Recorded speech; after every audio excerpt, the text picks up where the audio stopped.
Alright ladies and gentlemen, I'm back with another amazing video where I will go over every single update from the one and only George R. R. Martin.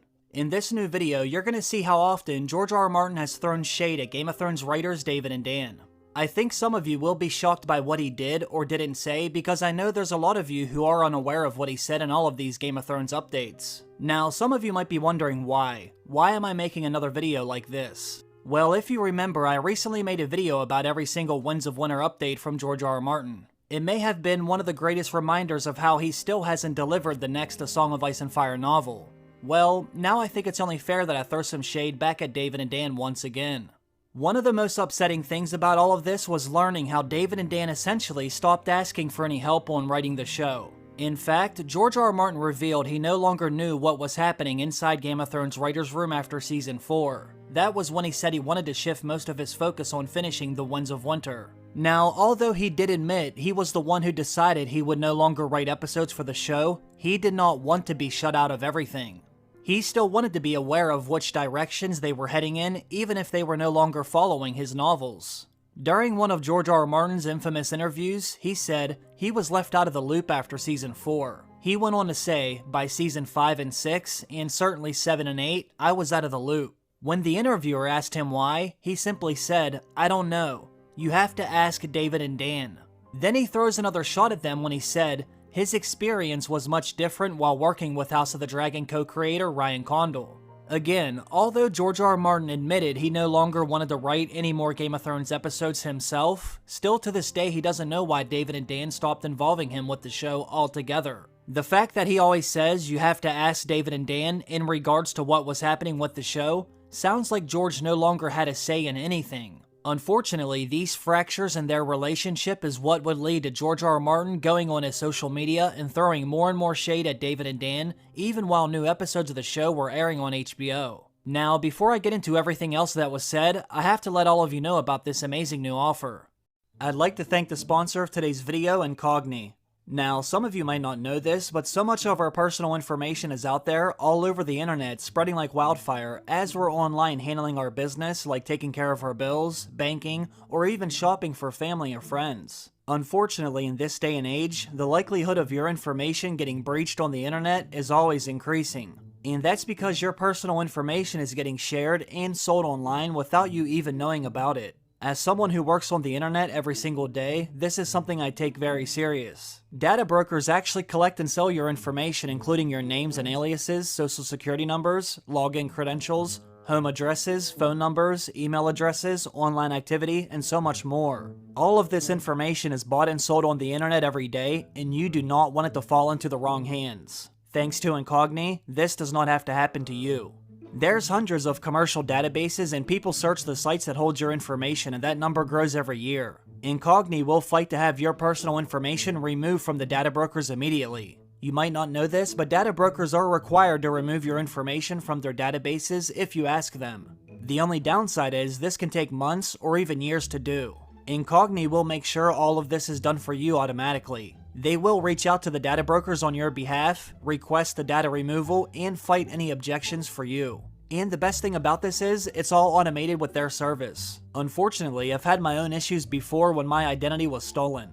A scammer was able to open up many different lines of credit in my name, which then allowed them to spend money on my behalf. Not only was this very stressful and a giant headache, but it was years before I was able to fully resolve this issue. This is one of the many reasons why you should sign up for Incogni today. You don't have to live through my same nightmare. I signed up myself and I'm so glad that I did. All you have to do is make your account and enter the information that you want removed. After you give them the right to work on your behalf, you can sit back and relax knowing that your information isn't being sold. I also love that I can log in at any time and check the progress, and I can even see the massive list of brokers that had my information, most of which I've never heard of. The first 100 of you to use the code Talking Thrones will get 60% off Incogni. Click the link in the description to take back your information right now. Once again, I have to thank Incogni for sponsoring today's video. Alright, now this is when it starts to get very interesting. As I'm sure most of you already know, Game of Thrones was without a doubt the biggest show on television during its 7th season. Back then, you could not get on the internet without seeing every social media site flooded with information about Game of Thrones. There was always something new going viral after every new episode. Well, as Game of Thrones was on everyone's mind back then, George R. R. Martin would actually go onto his social media to discuss another show. Now you have to remember, this was during the middle of Season 7.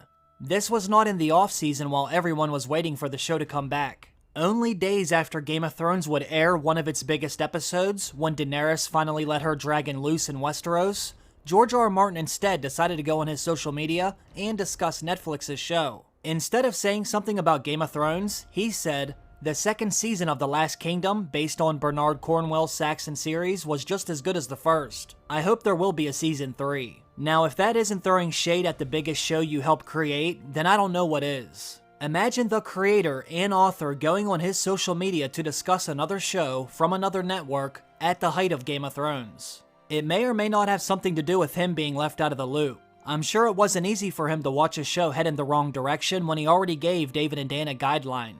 During another one of his interviews, he gave more insight into what actually happened to his relationship with the Game of Thrones writers. Finally, George R. R. Martin did discuss the final season of the show. He said the final series has been not completely faithful, otherwise it would have to run for another 5 seasons. The article goes on to say he sort of dipped his toe into the controversy while talking to Fast Company. The interview was in their magazine, not online, describing his feelings about what can be lost in a book-to-screen adaptation. It can be traumatic, he said, because sometimes their creative vision and your creative vision don't match, and you get the famous creative differences thing.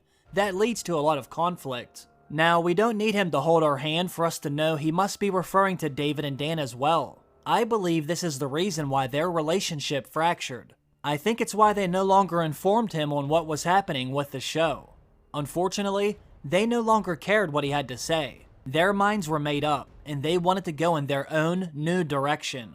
During his interview with the Rolling Stone, he was asked about how he felt about the show ending. He said, "You know it's complex. I'm a little sad actually. I wish we had a few more seasons. But I understand. Dave and Dan are going to go on to do other things, and I'm sure some of the actors were signed up for like 7 or 8 years, and they would like to go on and do other things as well. All of that is fair. I'm not angry or anything like that, but there is a little wistfulness in me. It's no secret. We all know George R. R. Martin did not want the show to end after only 8 seasons. In fact, HBO did not want Game of Thrones to end that early either. The only ones who were adamant about the show ending after 8 seasons was David and Dan. Some of you may or may not know this, but George R. R. Martin actually flew out to New York to beg an HBO executive to make Game of Thrones 10 seasons long, according to his agent.